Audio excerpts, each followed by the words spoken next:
1, 2, 3. Hello, everyone. Thank you for joining us on another episode of Hear Me Out. If you haven't been keeping up with our episodes, make sure to subscribe and like our videos. But today, we're going to go ahead and talk about what are one of our favorite Bible stories or the favorite Bible stories or just something you've been studying. So why don't you take it away? Jesus. Well, the first story that jumps at me is La Historia de Mefiboset. And I'm sorry, I read it in Spanish, so I might do it all in Spanish. But I really love that story because for those of you that might not be familiar with Mephiboset was the son of Jonathan, which was the best friend of David, King David. And you can find this story, I believe, in Second Kings, Segunda de Reyes. Don't remember the chapter, but por ahí la van a encontrar. Second Kings. And, I'll put it on the thing. Yeah. And so David has been king for a while now. Jonathan's not in the picture because, he got killed. So David starts asking, hey, is there someone from Jonathan's lineage or from Saul, from el linaje de Saul, that I can bless, that I can be, that I can restitute. And I think a servant called Siba comes out and says, oh, yes, no, I know someone that's from Jonathan's lineage. Yeah. He says, oh, ¿quién? And le dice, Mefiboset. And he says, okay, ¿dónde está él? Y le dice, well, he's living in Lodabar. Lodebar. And the house of Mikir, I'm not sure. Yeah. I don't remember the names in English. And he says, okay. And so David tells Siba, bring him to me, and just let him know to come to the king. Right. And so they go for him. Mephiboset arrives to the king's quarters, and David's like, hey, Mephiboset, and Mephiboset's like, hey, aquí está tu servidor.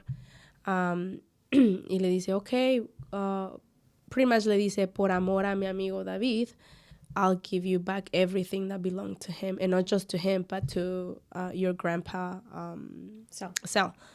And he says, and he's talking about land, money, well, not money, but wealth, and everything that belonged to the previous king.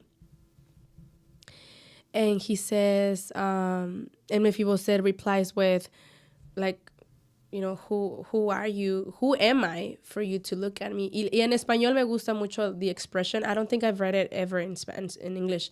But en español le dice, oh no, rey, ¿quién soy yo? Un perro muerto para que me voltees a ver. And, and that to me speaks volumes, a little bit, if you do research on Mephiboset, pretty much Mephiboset, back in the day when Jonathan was still alive, they had a coup, right? Because David was trying to take over and everything and all that. And so during that time when Jonathan died and everything, the person that was taking care of Mephiboset dropped him. And from then on, he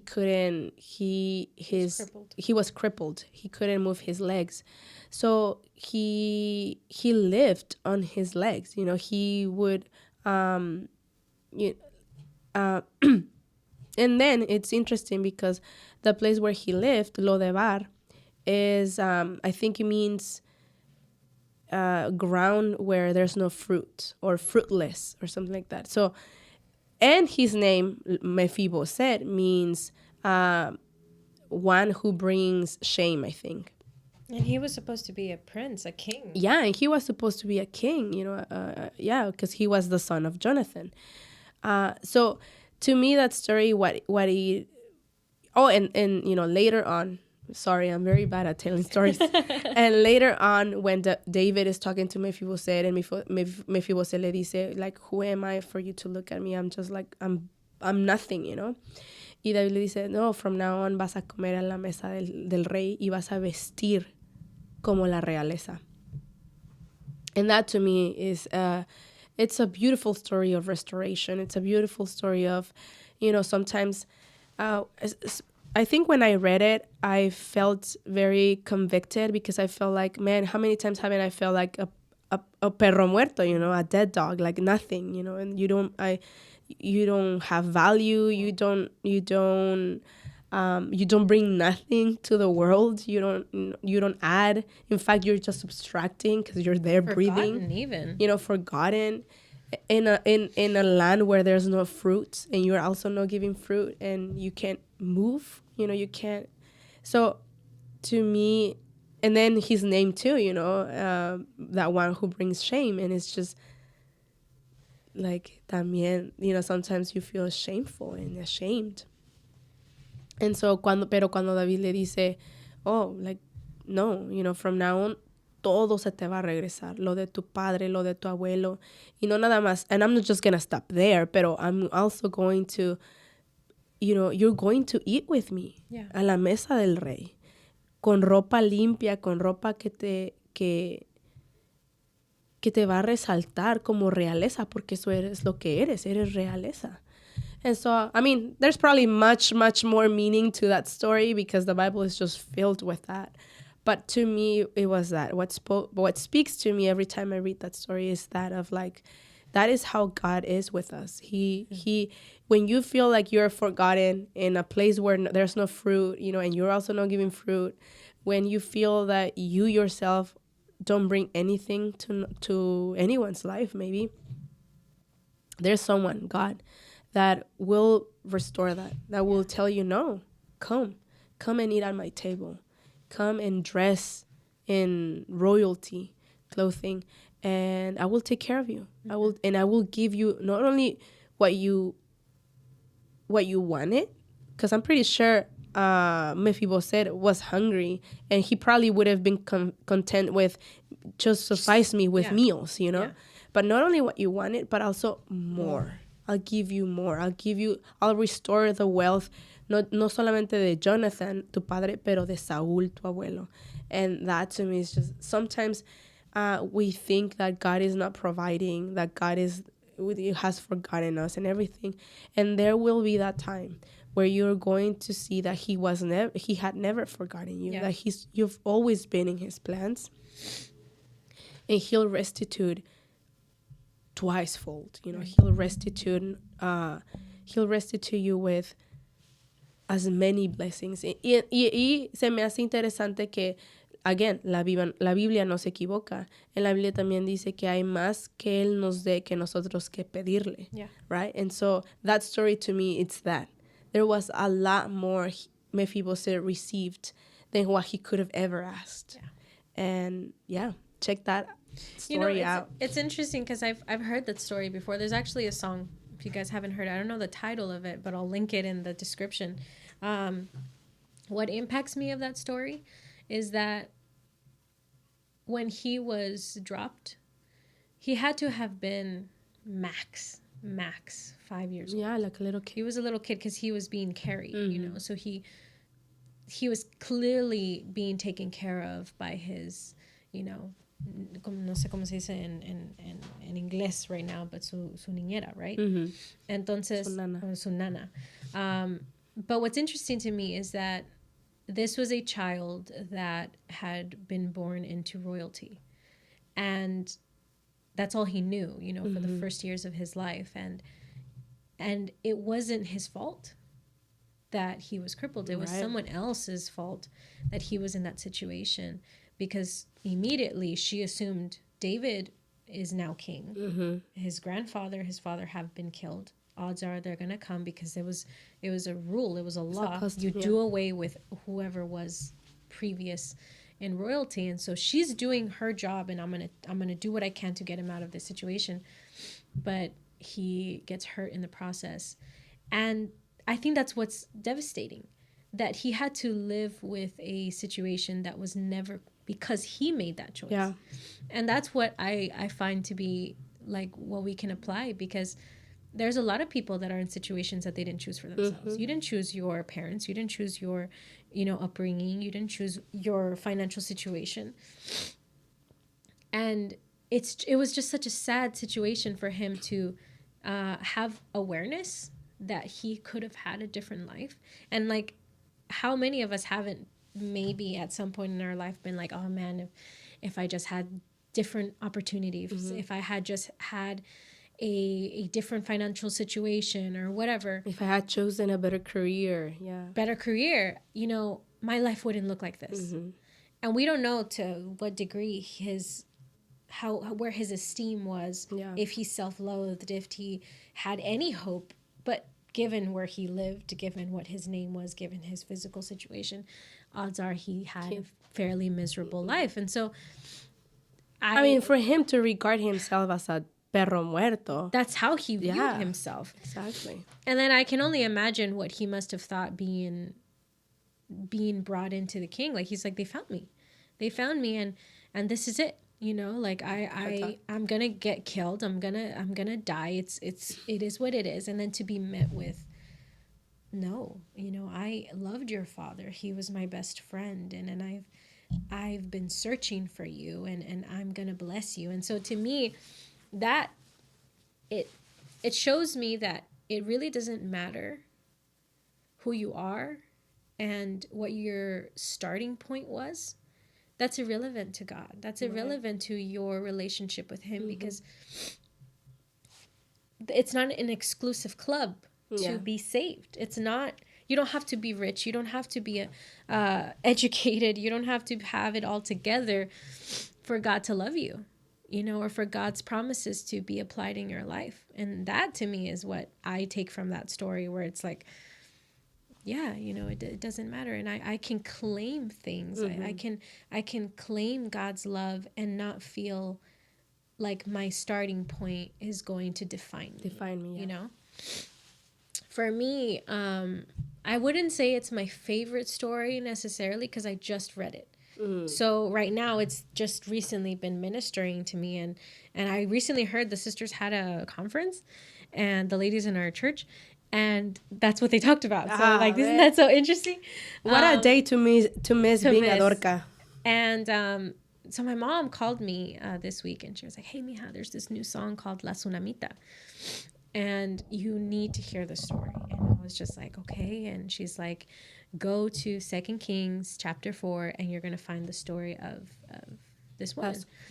And I've read this story. I have a mark at the bottom of my page where I clearly read it, but I don't remember it. And so it starts off with this woman where she sees the prophet Elijah. He was the man of God at the time, and in the Bible there was different leaders or different prophets that were in place to preach, to tell the nations, you know, where they needed to, you know, work on and serve God and so on. And he would pass by their city, their town, and every time he would pass by, she would invite him, she would urge him to come and eat in their home. And over time, it became a pattern. Like, he's going to be coming in every single, you know, time that he stopped by. And after those interactions, she realized that he was a holy man, you know? So that also kind of like makes me wonder, like, did he not say that he was a holy man? You know, does she just base it off of how he spoke? I don't know. And she talks to her husband, and she tells him, this is a holy man. Like, you know, I think we need to build him a room upstairs. We need to set up a table, a bed, a lamp, a chair for him, so that when he comes and he passes by, he has a place to stay. And sure enough, you know, he started to stay there, and he felt the compassion, he felt the concern, and he tells his servant, go and call the woman, go and tell her, you know, what does she need? You know, does she need me to put in a good word with the king, with the commander in chief? Like, she's just taking care of us in such a way, like, I feel like I want to do something. And the servant comes back with word of her saying, like, no, like, my family takes care of me, like, I'm among my people, like, I'm fine. And so he tells his servant, like, well, we, you know, what can you see? You know, what do you see in her life that she would need? And he says, well, she doesn't have a child, and her husband's very old, and so probably odds are she's not going to have a child anytime soon.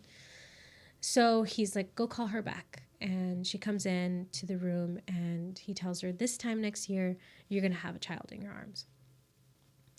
And her only response is, please don't deceive me. My version, which is a more modern version, she's like, don't build my hopes, but basically in the original, it's don't deceive me, which I started thinking about it, and I'm like, it clearly was a deep desire that she had, that perhaps she had attempted to make happen and pray for, but it couldn't happen, because for her response to have been, don't deceive me, it was a sore spot, and like, clearly, Yeah, it was something she had given up on.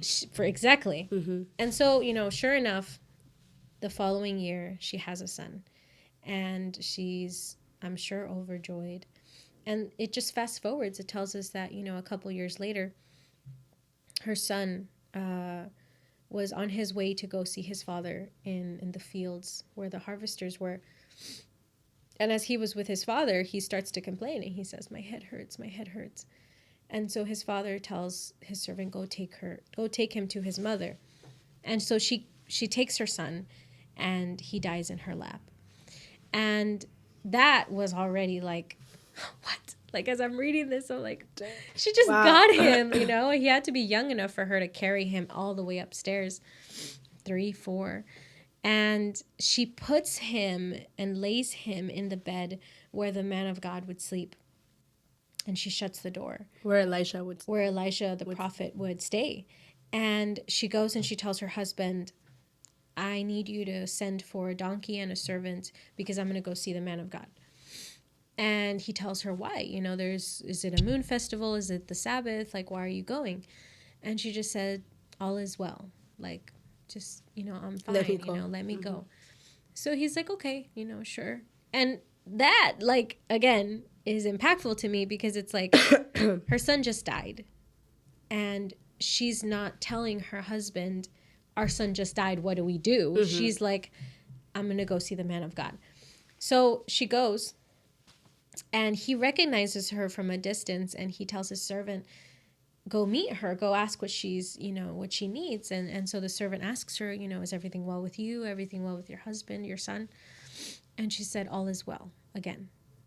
And she gets off the donkey. She meets, the prophet, and she falls at his feet, and she clings to his feet. And she's like, my Lord, it was you. It was you. Like, did I not tell you to not deceive me? And, it's like she finally had her brokenness revealed. It was the first time that she was actually honest about how she was feeling in the situation. Because with her husband, she's like, all is well. With the servant, all is well. And you see this woman's faith through that process. But once she's in the presence of this man, this holy man, she's like, I told you not to deceive me. It's like she's saying, like, why did this happen? And I'm hurting, and my son is dead now. And so he sends his servant to go on ahead and practically to try to perform a miracle, but it doesn't work. And, she tells him, no, like, I'm not going to leave here until you leave with me. So he comes as well, and he prays for the child, and the child, is resurrected, and then he gives her back the child. And that's as far as I had read at the beginning.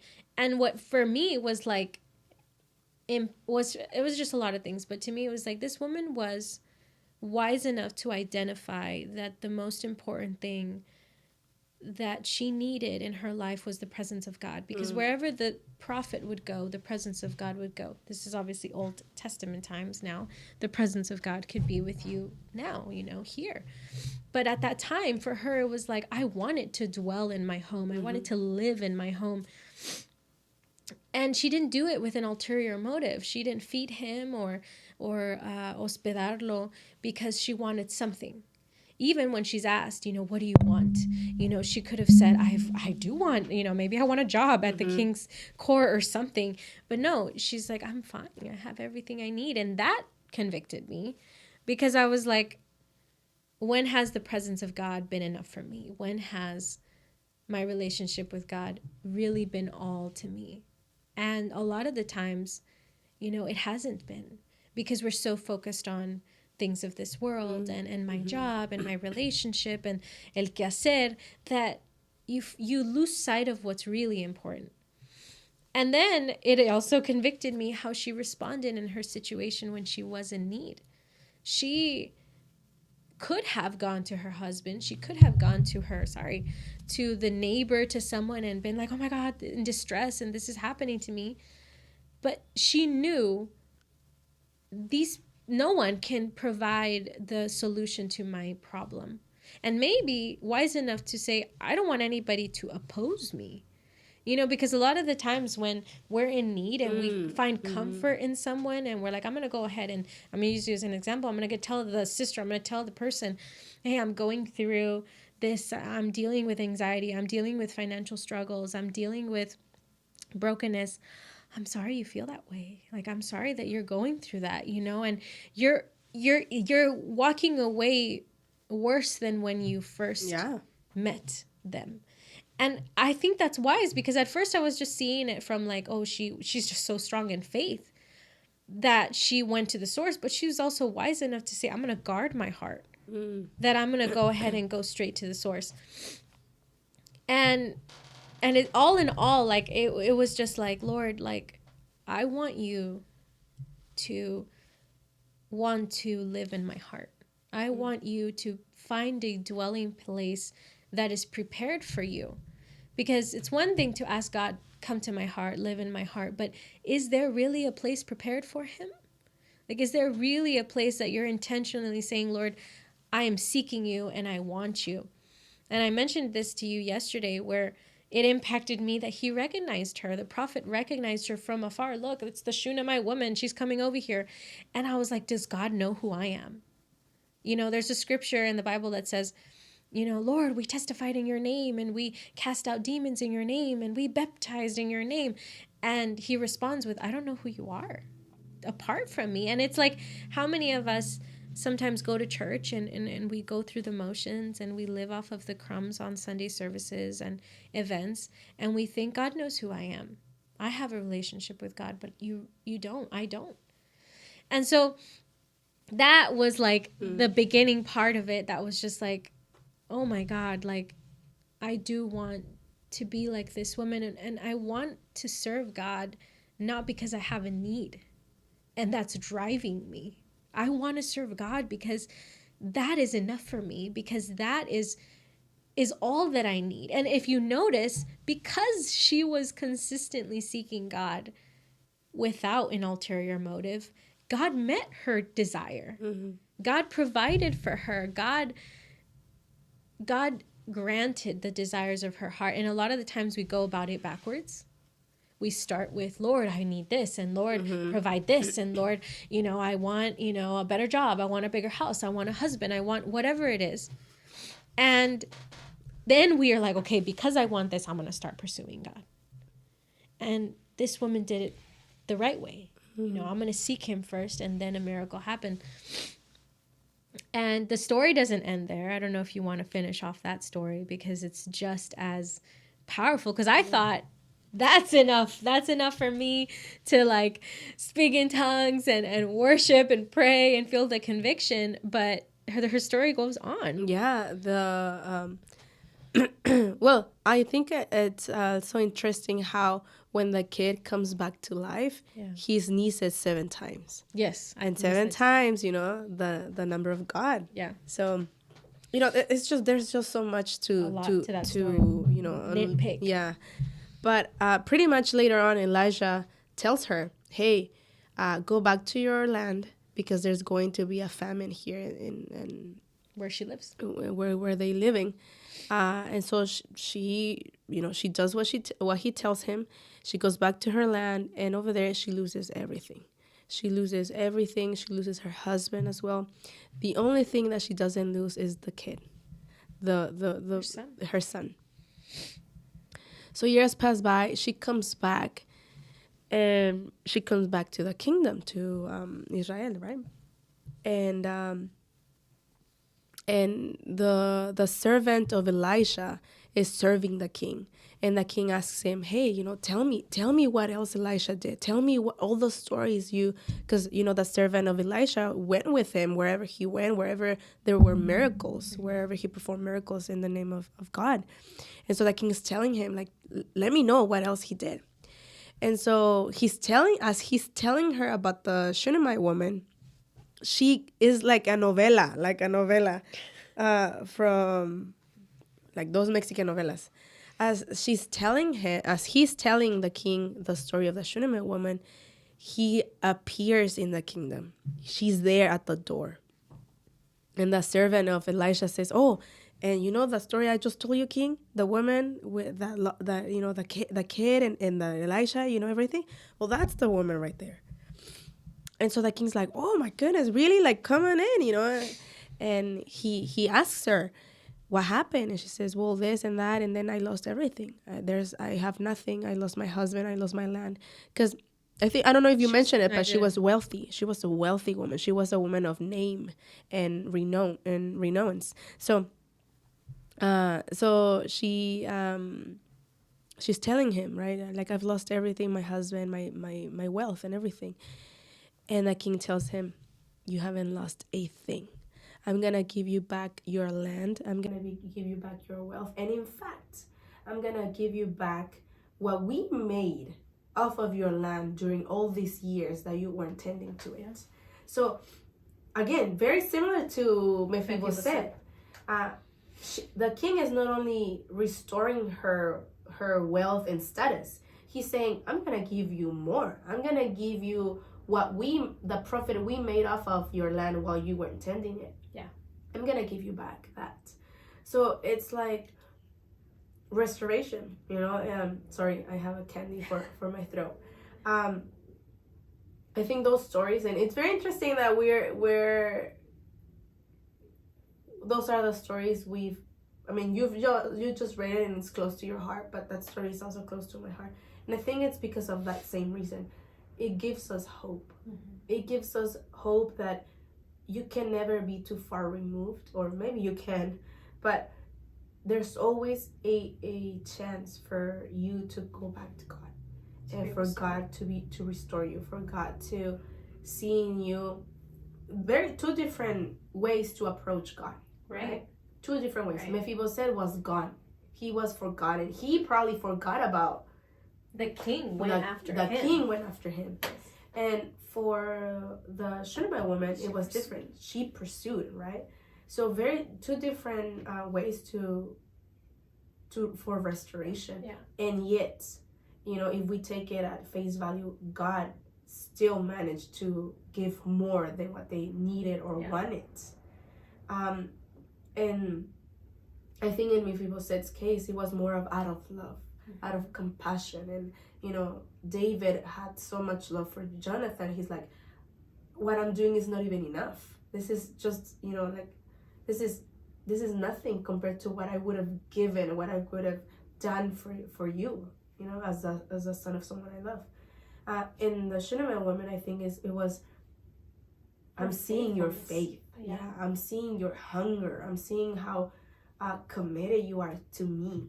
It's just, to just, like you said, seeking without any agenda, without any I'm gonna, like, for example, I know I've done it. I've done it, sometimes where I give my offering in hopes that God will multiply that, and I think we do that a lot of times, hey, like, I'm gonna pray and I'm gonna fast so God can do this miracle for me. And it's like, and God sometimes is so merciful that he does.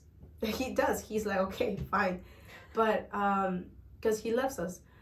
But I feel like there are people out there that just take that and they want that outcome every single time. Yeah. And I'm praying and I don't see nothing, and I'm fasting and I don't see nothing. Because that's what you're going in. And what also jumps out at me, because again, we're looking at these stories and we're also comparing it to how we've handled certain situations in our life. And I know I've talked about my dad a lot on this channel, but I know that a good reason why that season was really difficult for me was because I was not seeking God with everything in me. You know, it was, yes, it was that. It was going through the motions. It was playing church. I work at church, and I'm in ministry, and you know, you take all of that and you think, I'm better than most. You know, there's some people who barely make it on a Sunday, so I must be doing well. But no, that's irrelevant, because what really matters is what you're doing when you're not showing up in ministry, when you're not showing up at work and at the event or whatever. It's what are you doing in your private time, right, that is really of value towards your relationship with God. So that when that situation hit, I felt like I had no faith. I felt like I was like, even though I've been in this for so many years, it was like, how do I go about this? And then to pick up the pieces again of my relationship with God, and to start literally from ground zero all over again. Like recently, you know, we went through a situation where it's like, because now, you know, my seeking with God is very different. I was able to go through that process very differently. And I see that play out in this woman, that she wasn't exempt from hardship. Right. You know, she lost her son. They went through famine. They lost everything. She lost her husband. She lost her wealth, her status. But if you notice, God's hand was always there. God performed a miracle and her son was given back to her. God protected her and warned her, hey, a famine's going to hit your town.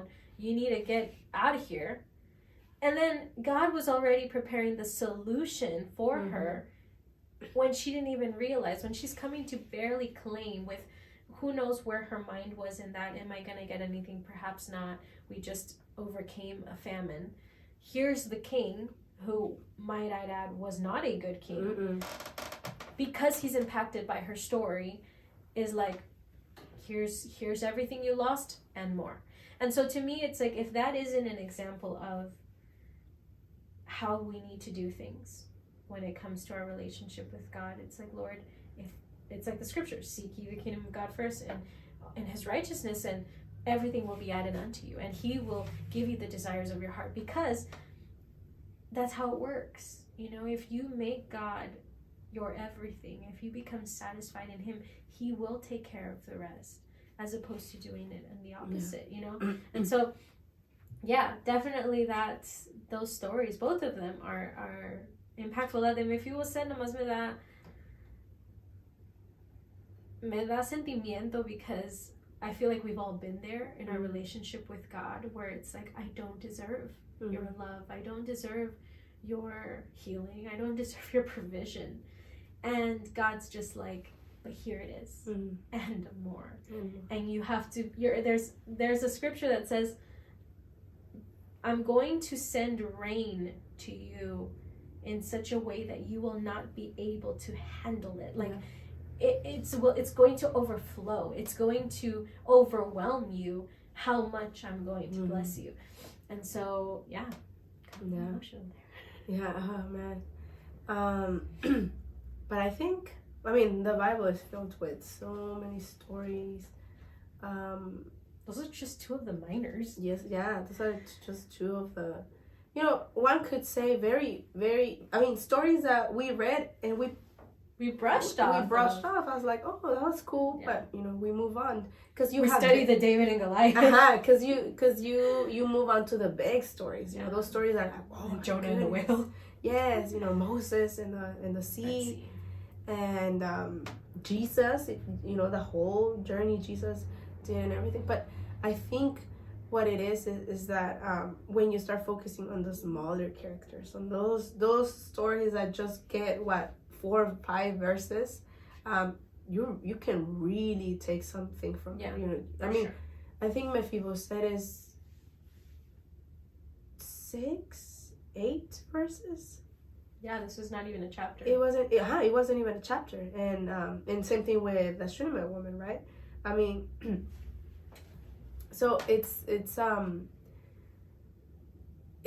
those are the stories that we need to look at, because a lot of times we are the small people in someone else's story.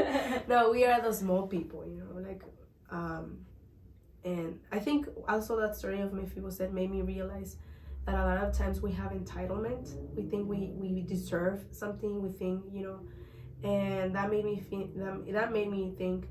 No, we don't. Like I'm a peck of dust in the whole wide universe. Like if in the bigger picture, I'm just a dot, a little dot. Mm-hmm. So once I started thinking that way, and I'm not saying I'm not minimizing myself, or I'm not like, you know, putting myself down. No, it's not a reality. We're just little dust, you know. But God has big purposes for us. Yeah. And when you start thinking, oh no, I'm so and so, or I'm this, or I'm grand, or there's so much to me, and whatever, you're putting yourself up for failure. Yeah, for sure. Yeah. So just to finish up this episode, I think, guys, read the Bible. You know, plain and simple. The Bible is such an interesting collection of books, because it's not just a book; it's a collection of books, and not just interesting because the stories are phenomenal, but because it's true. These are stories that apply to all of us. You know, there's a reason why there's no name to the Shunammite woman, because there's no need for a name. Yeah. It's applied to everyone. Yeah. It's applied to everyone. And so, and there's a reason why Mephibosheth gets called Mephibosheth. You know, the one that brings shame. How many of us haven't felt that we do that we felt that shame on us? So I think these stories, not only are they applicable in our everyday lives and in our testimonies, but they are also for us to learn. They're also life lessons. And the Bible is interesting, fun, funny. God has such a great sense of humor, and it's savage. It has a lot of savage moments. So please, guys, read it. You know, we'll put it in the description, the songs. The songs, and I'll also add where you can find these stories. The stories. So yeah, guys, thank you so much for being with us for this episode. It was again another very chill episode where we just get to, you know, talk about what we like, what is fun for us. Yeah. So thank you, guys. Please subscribe and like, and, you know, hit the campanita button. Yes. Bye, guys.